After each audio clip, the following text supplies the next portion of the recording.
Hey everybody, my name is David and this is the Kluge Tech Time. Today we're talking about the DJI Mavic Air.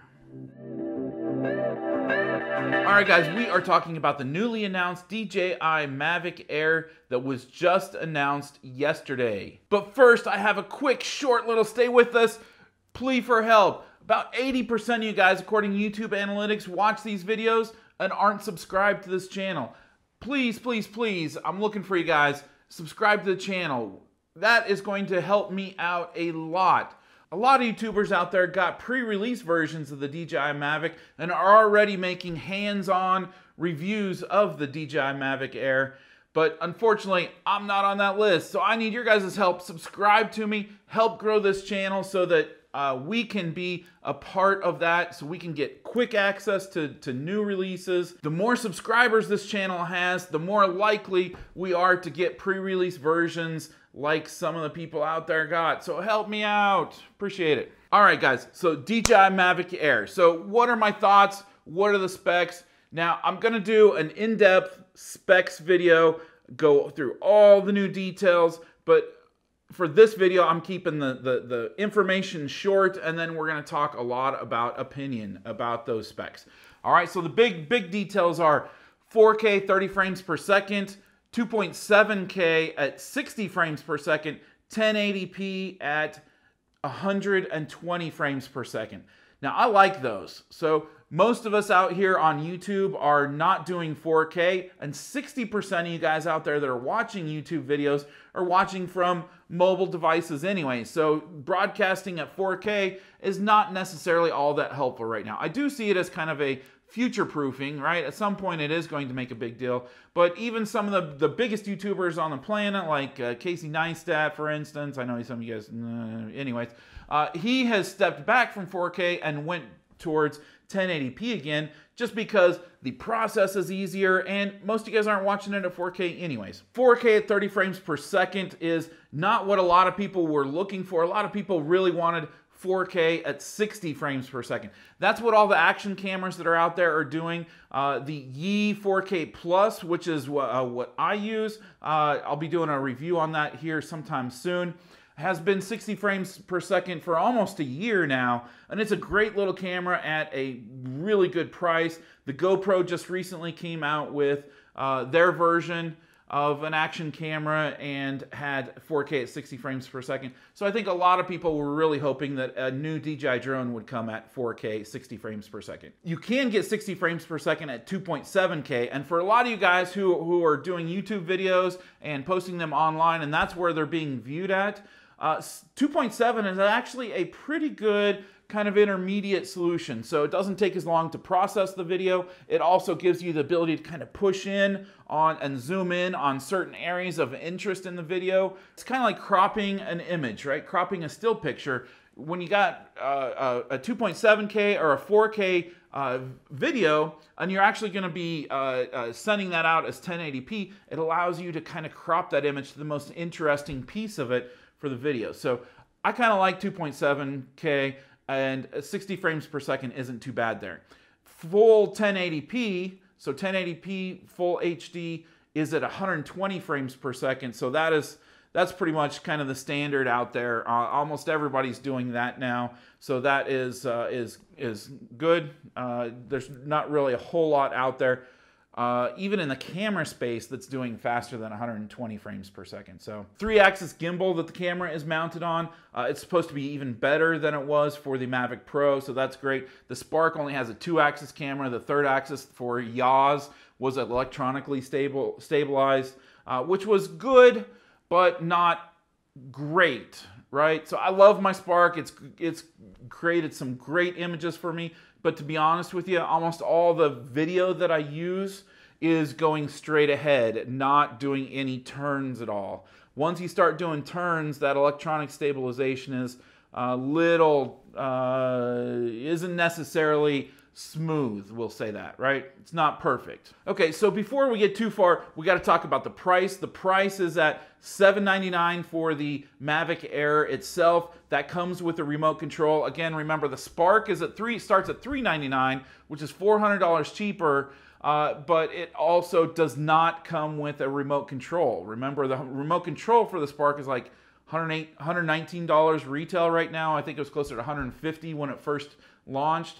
So the Spark is $400 cheaper, but it also doesn't come with a remote. The Mavic Air's Fly More combo is at $999, includes a couple extra batteries, which I think are going to retail for about $79, which again is cheaper than the Mavic Pro, but more expensive than the Spark. The Spark's battery is about $49. I think the Mavic Pro batteries are, I think, a little over $100 if I remember right. But of course, the price of those batteries is directly proportional to the capacity of those batteries. The Mavic Air's battery, in terms of size and capacity, is somewhere in between the Spark's battery and the Mavic Pro's battery. And that leads me to flight time, right? So this is one of the points that I think a lot of people may have been disappointed with. I think it's all right, right? I think a lot of people were really hoping that the new, whatever the new Mavic is, would be a step above where the existing Mavic Pro is. But in this case, the Mavic Air, in terms of flight time, is a little bit of a step down. It's still above the Spark, but it's below the Mavic Pro. So Spark is estimated 16 minutes. You get really kind of 12 usable. The Mavic Pro is estimated at 27. For the Platinum is, I think, 30. Mavic Pro Platinum is 30.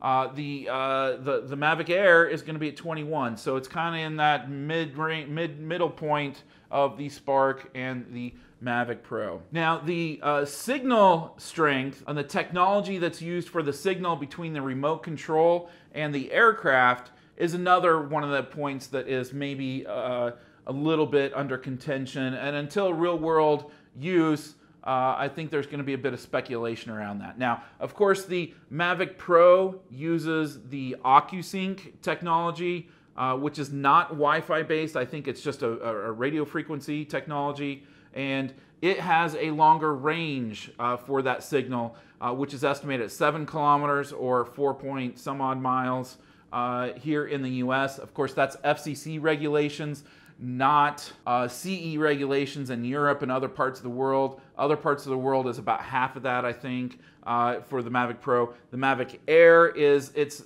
maximum estimated range here in the US with FCC regulations is about 2.5 miles or about 4 kilometers. In Europe, under CE standards, that'll be probably about half, so about 2 kilometers. And again, those estimates are under perfect conditions, right? So no wind and no signal interference from around, right? So it'll be interesting to see what the actual signal strength ends up being with the Wi-Fi. One of the cool things that they've done with the Mavic Air is that they've put the antennas on the aircraft itself out on the arms instead of in the body itself.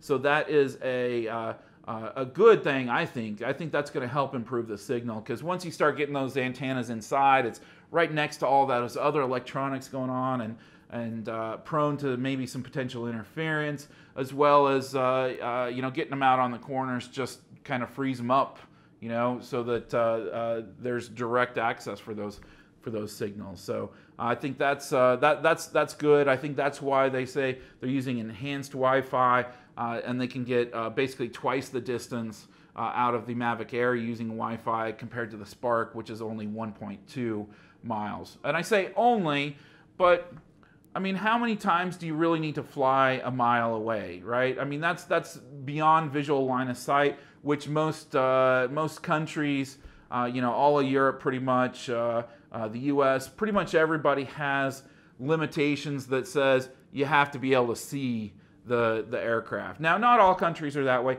but most countries say, the regulations say that you have to be able to see, and you certainly can't see it if it's a mile away with a device that's this small, right? It will be interesting to see how the real world plays out. I have seen some of the reviews of some of the YouTubers that have gotten pre-release examples who have mentioned that the signal strength is less than it is for the Mavic Pro, but we'll see what it really ends up being in the real world once it gets into a lot of people's hands. So those are really the two kind of contentious points around the new Mavic Air, is the battery time being less than the Mavic Pro, and the fact that it's not using OcuSync, it's using Wi-Fi instead, and it has a shorter distance.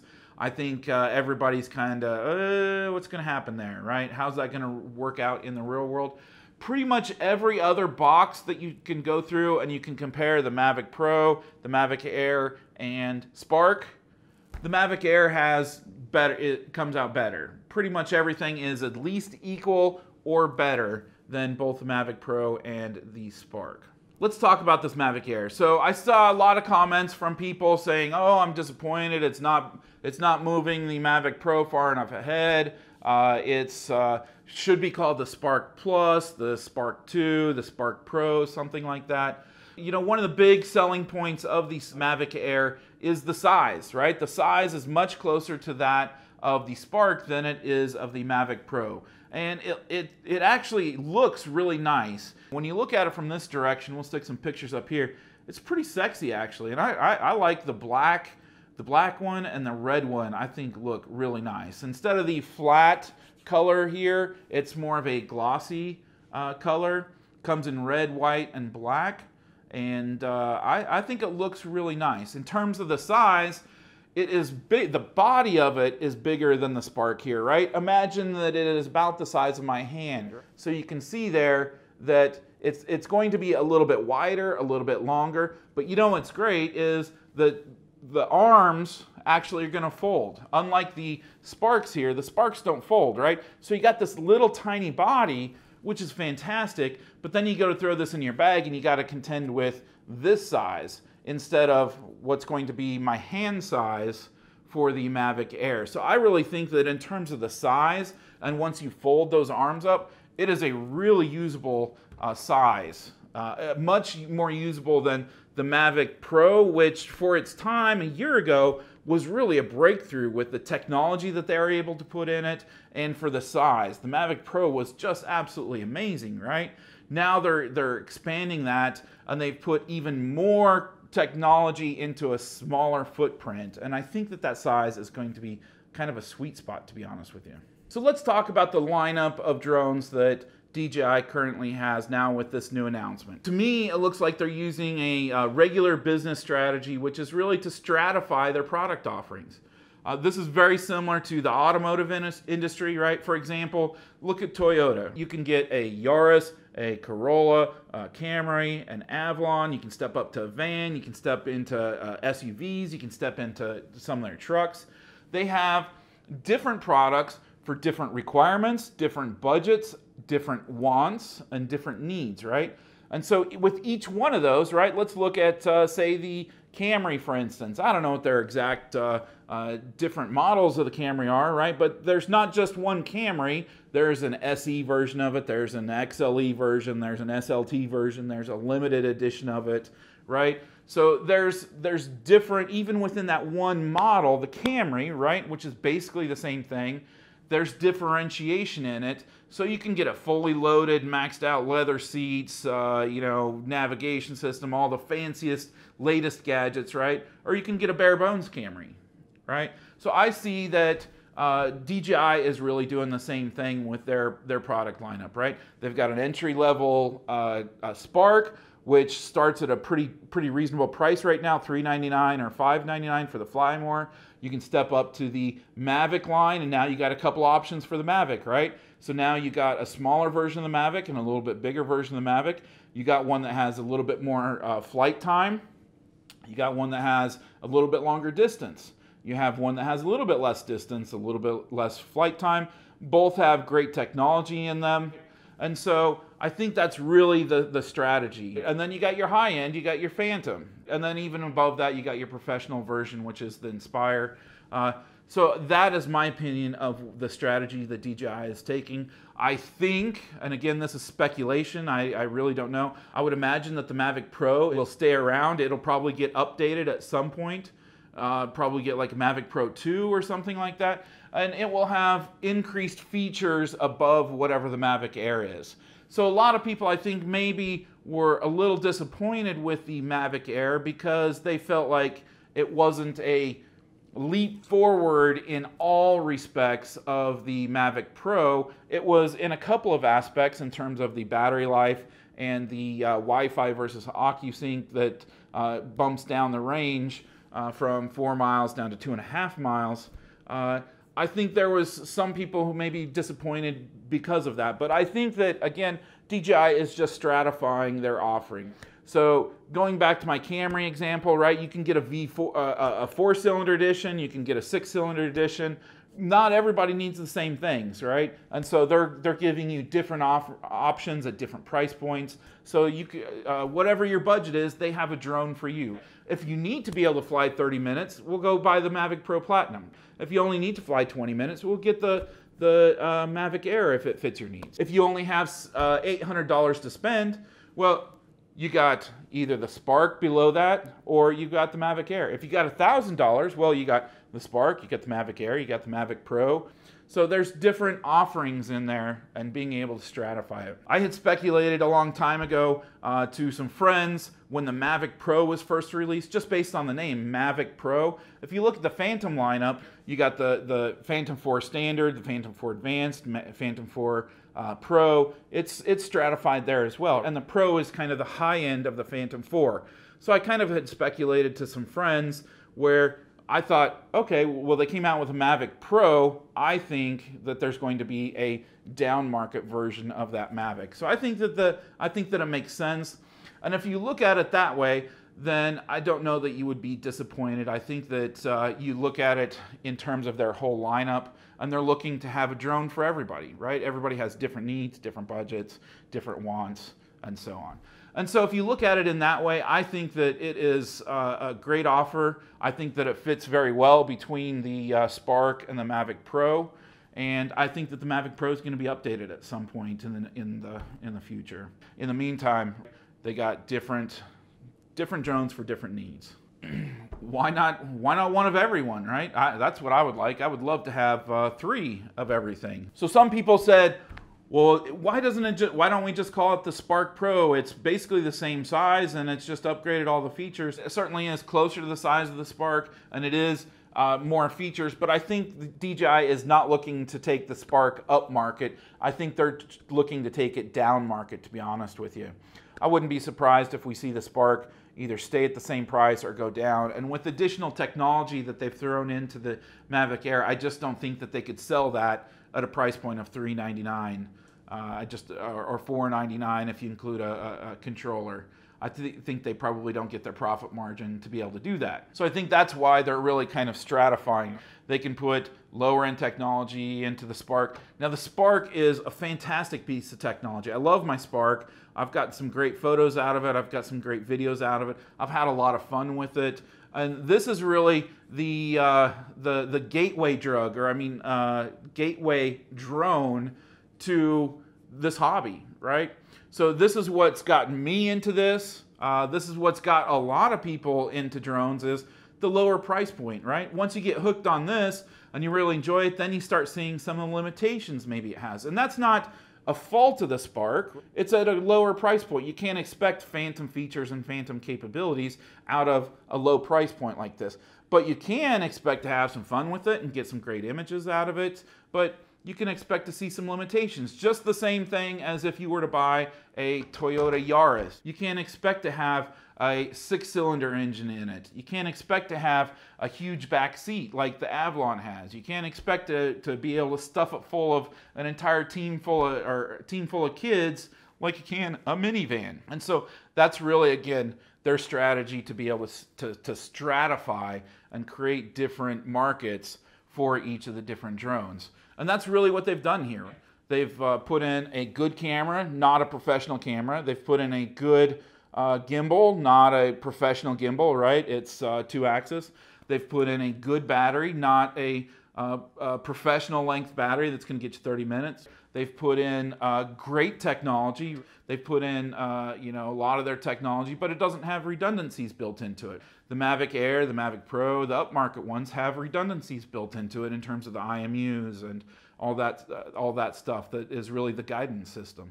And so, once somebody gets into the hobby, then it allows them to be able to expand and say, oh, wow, that is awesome. I really enjoy that.